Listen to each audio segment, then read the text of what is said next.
How to survive without money? How to survive without money? Why my grandma is to survive without money? Yeah? So why we cannot? Bagaimana pendapat Ibu Ratna tentang semua produk inovasi yang Bunda Sibu buat dari hasil-hasil pertanian, mulai dari wine, ada sabun, kemiri. Kita berharap ada banyak orang yang mau membeli karena ini sangat bagus untuk rambut.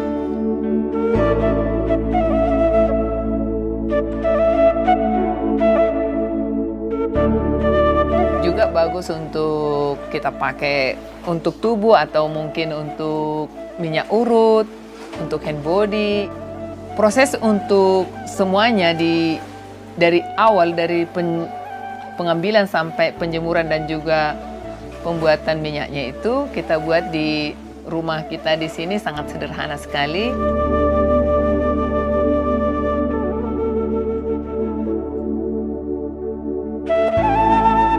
Desa kecil, tapi kita memang membuatkan itu dengan organik. Kita tidak ada contoh untuk menyemprotnya, tidak. Jadi hanya natural saja. Mereka tumbuh dan kita panen dan kita proses. Sangat bagus untuk kalau kita pakai untuk tubuh karena dia organik.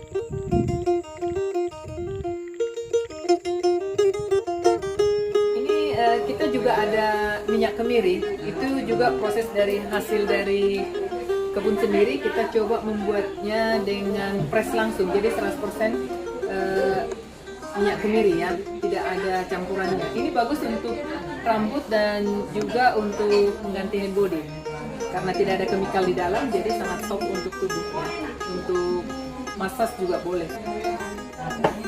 Dan kita juga ada loofah. Ini hasil dari kebun juga. Biasanya gitu untuk scrub ya, untuk tubuh. Jadi kita ada sotum juga. Ini untuk biasanya kalau kita masak ikan arsik, nah kita buat ini untuk asamnya. Ini juga ada selai mangga dari masak dari jus mangga ya, kita buatkan. Ada cengkeh, ada juga coklat, ini sudah roasting. Kita juga ada teh kenikir. Nah, ini sebenarnya hasil ini semua itu hasil dari kebun. Kita coba membuatkan menjadi produk. Jadi banyak orang yang mau mencoba yang back to nature, seperti bikin teh yang natural. Nah, ini kita coba dengan apa yang kita ada di ladang, kita membuatkan menjadi produk. Ini produk-produk kita yang dari hasil dari kebun sendiri. Kita coba dari mangga ya, karena di sini ada banyak mangga. Mangga sudah 500 tahun. Kita coba membuat fermentasi mangga. Sesudah kita fermentasi mangganya, kita bisa menghasilkan cuka mangga dan juga wine mangga. Ini ada wine mangga, ada ini cuka mangga. Ini bisa kita gunakan untuk salad atau untuk pada umumnya sih untuk salad ya.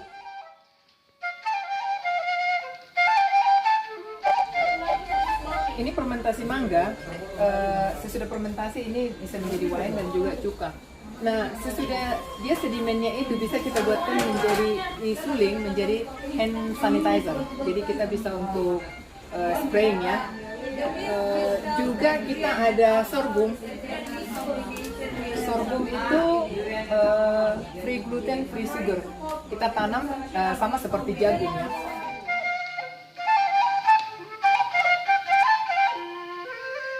Tengok mana?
seperti apa seorang wanita Indonesia, wanita yang mandiri, wanita yang tidak tergantung kepada suami walaupun punya suami, tapi bisa melakukan semua tanggung jawab keluarga, ekonomi, dan lain-lain.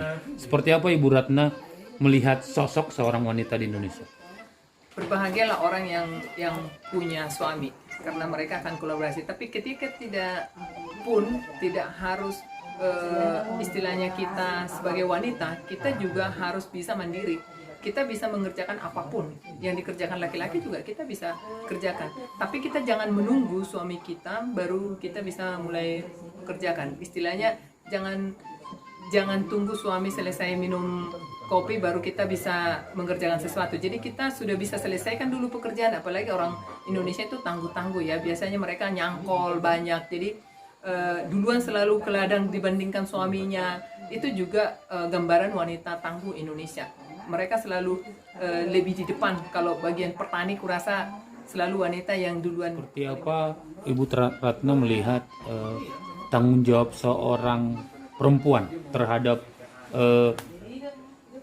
apakah terhadap ekonomi, apakah terhadap pekerjaan, apakah terhadap orang sekeliling?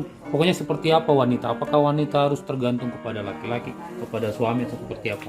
Kira-kira dalam benak Ibu Ratna seperti apa?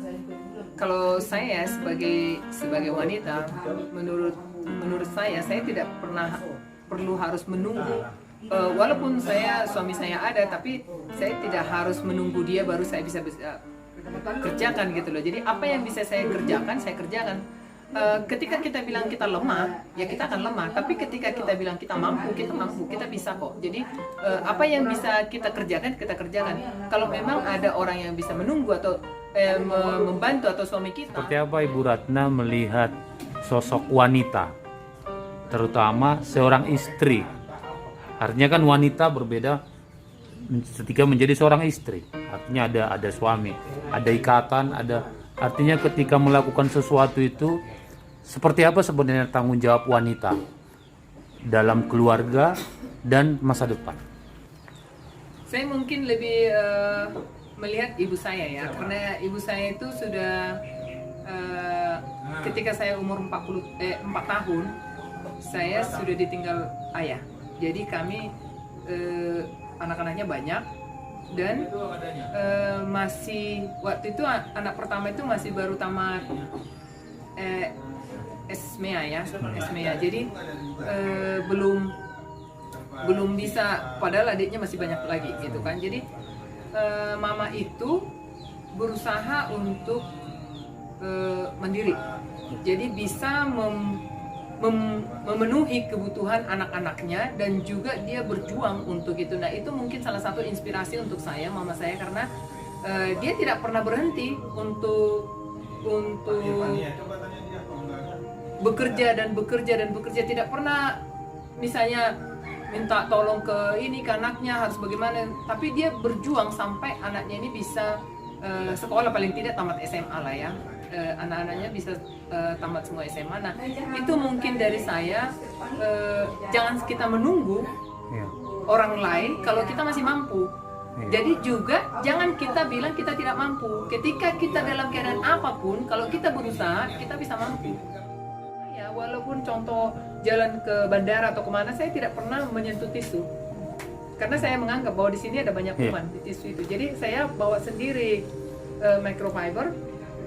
Sebelum saya ke toilet, saya basahkan dulu di wastafel, basahkan ini baru kita ke toilet. Nanti pulang keluar dari toilet, bersihkan lagi dia, keringan lagi. Ini sudah kamu perbuat untuk masyarakat. Apa yang kamu sudah edukasi tidak? Dengan cara kita simpel begini, ada banyak orang yang bisa kita menyadarkannya, gitu loh. Tidak harus punya slogan, harus punya ini, tidak perlu. Sosialisasi 100 juta gitu tidak perlu orang. Sosialisasi atau apa itu juga tidak. Jadi dengan hal-hal kecil kita mengingatkan kepada orang bahwa peduli tentang tisu, jangan memakai tisu, atau peduli dengan bibit-bibit. Nah, itu juga karena kita seperat ya. Itulah yang bisa saya buatkan. Mungkin hal kecil itu yang saya membuatkan, tidak hal yang besar ya. Jadi untuk orang-orang turis mancanegara yang tetap memaksakan diri, padahal dia sudah tahu di sini tidak menggunakan tisu, seperti apa bisa mereka beradaptasi? Jadi kita ajarkan. Kita ajarkan bagaimana menggunakan air. Jadi mungkin mereka bukan, maksudnya karena mereka tidak pernah mempelajari. Nah, kita akan praktekkan seperti apa cara menggunakan air, dan di semua toilet yang kita punya itu ada flashnya ya. Jadi flash itu kita buat, jangan cuma bikin tidak boleh tisu tapi tidak ada ininya, tidak juga, harus ada solusinya. Dan yang paling bagus adalah kita membawa protokol kesehatan. Kira-kira seperti itu yang kita coba untuk di Selimalombo Ecovillage. Kalau misalnya ada orang yang mau belajar buat wine, misalnya dia mau di sini tinggal, misalnya ini bukan dari online, artinya dia tidak melalui website atau dari selimalombo.com, seperti apa dia? Misalnya ada orang dari Jakarta, saya mau buat wine nih dari Mangga, mau belajar gitu. Kira-kira seperti apa? Apa tanggung jawabnya dan apa kewajiban dia? Kalau untuk belajar itu ada dua kemungkinan ya. Satu, mereka tidak bayar tapi mereka bisa membantu kita dalam semua proses gitu kan. Atau dia membayar, kita mengajari mereka dengan dia tidak harus ikut bekerja tapi bisa melihat seperti apa prosesnya. Jadi itu juga kalau hanya sekedar melihat itu bisa, tapi kalau ingin tahu banyak tentang satu produk, itu paling tidak mereka harus bisa 4 bulan di sini. 4 bulan ya mereka belajar, karena tidak boleh tanggung untuk membuat satu produk itu tidak hanya sekedar melihat ini produknya, tidak, karena ada banyak hal hal kecil-kecil mungkin yang perlu mereka pelajari gitu, bagaimana kebersihannya, bagaimana temperatur udaranya, bagaimana ini, sebenarnya hal-hal kecil seperti itu, tapi itu juga berpengaruh ke produk sendiri. Proses pembuatan wine, apalagi minyak kemiri dan yang lain itu memang alami atau kita juga menggunakan bahan alat-alat mesin, kira-kira mesin sederhana atau seperti apa? Kalau untuk wine, karena dia fermentasi, tidak ada alat khusus. Tidak alat khusus. Ya, itu semuanya sederhana. Tapi kalau untuk membuat sanitizer, kita harus ada alat untuk menyuling. Oh, menyuling. Ya. Kalau untuk alat membuat minyak kemiri juga ada alatnya kecil untuk alat press. Kalau membuat coklat juga, ada juga khusus dia kecil, jadi kita bisa membuat coklat dari bean to bar, ya. Nah, yang satu lagi kita membuat, ada juga mesin kecil juga untuk proses sorghum. Jadi sorghum itu kalau kita udah panen, dijemur, kita membuatkan itu menjadi menjadi bubuk. Jadi itu untuk makanan orang tua atau untuk makanan bayi seperti itu. Wisatawan misalnya wisatawan dari Eropa atau pokoknya mancanegara, seperti apa mereka sistemnya? Datang kemari online pemesanannya, ketika mereka di sini apakah mereka membayar atau seperti apa? Artinya di sini kan mereka nginap, mereka makan, mereka juga bisa layaknya orang di sini bertani. Sekarang pertanyaannya seperti apa? Apakah mereka membayar atau ada kompensasi lain? Sebenarnya kita ada di internet ya, ada website juga. Kita ada website selimalombo.com. Ada juga kita di Airbnb. Jadi untuk homestay itu seluruh dunia itu yang paling bagus itu Airbnb. Airbnb itu bisa di search. Jadi mereka akan lihat pertanian contoh atau Ecovillage. Mereka langsung dapat Selimalombo karena kita super host, jadi dia paling tinggi, jadi lebih mudah. Contoh Sumatera Ecovillage, kita langsung dapat kira-kira gitu. Atau mereka bisa bikin pertanian Sumatera, itu kita langsung dapat gitu loh. Mereka bisa search di situ, mereka bisa bayar karena itu pembayaran melalui Airbnb ya. Jadi kita tidak ini. Mereka pada umumnya pesan itu jauh-jauh hari karena hampir bisa dikatakan di sini penuh. Karena kapasitasnya kan hanya sedikit, hanya 13 orang gitu kan. Karena di sini kita tidak perlu menerima banyak karena kita lebih mengedukasi. Jadi person to person langsung.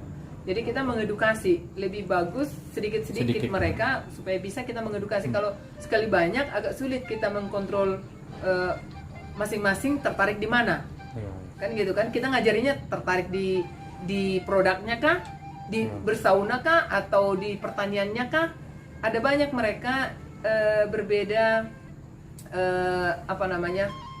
ketertarikannya. Nah, di situ kita memang harus memilah yang mana duluan, yang mana. Jadi kita juga karena di sini tidak banyak kita ya, personelnya hanya sedikit, hanya saudara dan juga kadang-kadang ada dari sekolah magang, contohnya seperti itu. Jadi itu sudah beberapa tahun, 6 tahun yang lalu ya. Sesudah pandemi totally berbeda. Kita mulai bulan 3 itu stop, tidak ada tamu sampai bulan 7. Kita karena lockdown ya di desa ini tidak ada tamu ya, tidak ada dari luar. Akhirnya konsep berbeda. Nah, kita juga ada banyak panen. Ketika tidak ada tamu, kita ada banyak panen seperti buah-buahan. Kita juga bingung mau kemana ya dijual ya, gitu kan. Ada banyak gitu, ada banyak pepaya berkeranjang-keranjang. Jadi sangat ini juga. Ketika orang bilang tidak ada makanan, kami justru berlimpah makanan. Karena kami menanam banyak, gitu kan. Nah, yang paling yang paling bagus saya pikir ya, ketika di bulan Maret itu Raja dan Ratu Belanda datang ke Silimalomo, itu tamu terakhir kami. Begitu mereka datang, orang akan tahu, ada apa di Silimalomo gitu loh. Yang tadinya orang lokal mungkin kurang mengerti tentang ekoturism, kurang mengerti apa itu pertanian yang berkelanjutan. Jadi kalau ada orang tamu-tamu datang ke sini, mereka juga bingung. Nah, di sana kan hanya pertanian, kenapa harus pergi ke sana gitu. Tapi sesudah Raja dan Ratu Belanda datang mengunjungi kita, baru mereka tertarik. Ada apa di sana? Kok bisa sampai seorang raja dan seorang ratu pun datang ke Silimalomo? Ketika mereka tertarik, nah di situ kita lebih banyak mengedukasi. Mulai bulan 7 kita sudah mulai banyak orang lokal. Bilanglah dulu, karena saya tinggal di Samosir ya, jadi orang Samosirnya dulu yang datang. Di bulan 7, di bulan 8 kita sudah mulai buka untuk luar Samosir. Dia mulai tanggal 1 bulan 8 sudah ada dari luar. Itu mereka ya, ada yang grup main jet ski, mereka datang 50 orang untuk makan siang, hanya makan siang. Tapi karena lokasi kita kecil, karena situasi lockdown harus jaga jarak, kita juga harus agak kesulitan juga ya untuk membuat jaga jarak karena lokasi kecil, harus antri. Makan tadinya kita bisa buffet, tidak boleh lagi, kita harus awal-awal kita untuk membuat homestay. Nah, tapi homestay kita ini adalah berinian dengan ekoturism ya. Jadi hanya untuk mereka berkunjung ke tempat pertanian. Gitu. Jadi tidak ada yang wah, tapi memang di sini ada pohon buah-buahan, ada pantainya, ada bersauna. Jadi orang lebih tidak membosankan datang. Bisa mereka contoh panen mangga, mereka bisa ikut mengambil mangga sekalian panen gitu kan, sekalian mereka makan, bisa makan sepuasnya. Walaupun berapa kilo atau mungkin 10 kilo, 20 kilo boleh mereka makan sendiri gitu sepuasnya. Nah, kadang-kadang kalau tidak musim mangga bisa juga menjadi nelayan. Jadi bagaimana cara membuat jala itu ke air, bagaimana mengambilnya, bagaimana sudah ikan itu dapat. Nah, model seperti itu. Jadi tidak membosankan ketika mereka mau berwisata ke pertanian. Itu yang kita buatkan. Tapi mungkin bagi orang yang tidak suka pertanian, ya mungkin mereka bisa bersauna, ya memanjakan tubuh. Kira-kira seperti itu yang kita buat konsepnya di sini. Homestay ini datang idenya setelah tadi botanikal itu, atau memang sekali jalan, atau ada ide suami atau siapa, atau dari pengunjung awalnya ada homestay. Sebenarnya gini kan, 12 tahun yang lalu saya pulang kampung lah ya, untuk bantu orang tua untuk bertani gitu kan. Tapi ketika saya pulang itu tidak ada istilahnya yang bisa bantu, karena orang desa itu pada umumnya mereka ke kota untuk cari pekerjaannya, jadi agak jarang anak-anak muda di desa itu agak jarang. Nah, kita coba bergabung dengan WOOF, Worldwide Opportunity Organic Farm di internet, itu ada ininya. Mereka bisa menjadi sukarelawan di sini. Jadi sukarelawan itu ada dari seluruh penjuru dunia. Jadi mereka mulai di sini belajar nyangkol, membabat, itu rata-rata orang-orang dari luar negeri ya. Nah, mereka lama-lama di sini bilang, aduh, bisa nggak kami ya tidak mau, kami datang ke sini tapi ingin menikmati hasil kebunmu, tapi Tidak bayar. tidak, maksudnya gini, tidak ikut nyangkol, Oh, tidak. tapi siapkanlah tempat untuk kami untuk menikmati. Nah, dari situ idenya kita coba membuat kamar untuk homestay. Jadi ada sederhana ya, homestay ini sangat sederhana, juga kasurnya itu masih dari kapuk, orang lokal lah, kayak gimana lah lokal. Nah, kita coba lah bikin kamar yang mereka nyaman untuk tidur saja, hanya untuk mereka menikmati alamnya, tapi mereka ada untuk bernaung, untuk tidur. Nah, hanya sekedar aja mereka ada. Nah, itu mereka akhirnya mulai datang orang. Nah, ketika mulai mereka datang, nah perlu makan. Nah, kita bikin restoran kan. Restorannya ini juga restoran tidak ada menunya. Menunya hanya menunggu menu hari ini dari ladang apa. Contoh ya ubi lah yang kita ini. Kalau ada labu contohnya, labu lah yang kita masak. Jadi ketika mereka datang ke sini, mereka hanya kita suguhkan dengan apa yang ada dari ladang hari ini. Bisa juga ikan, ada ikan. Yang mereka makan itu hasil dari kebun. Jadi baik buah-buahannya, ada jus, macam-macam. Kita bisa, ada pepaya, ada markisa, ada tiung, ada jambu bis.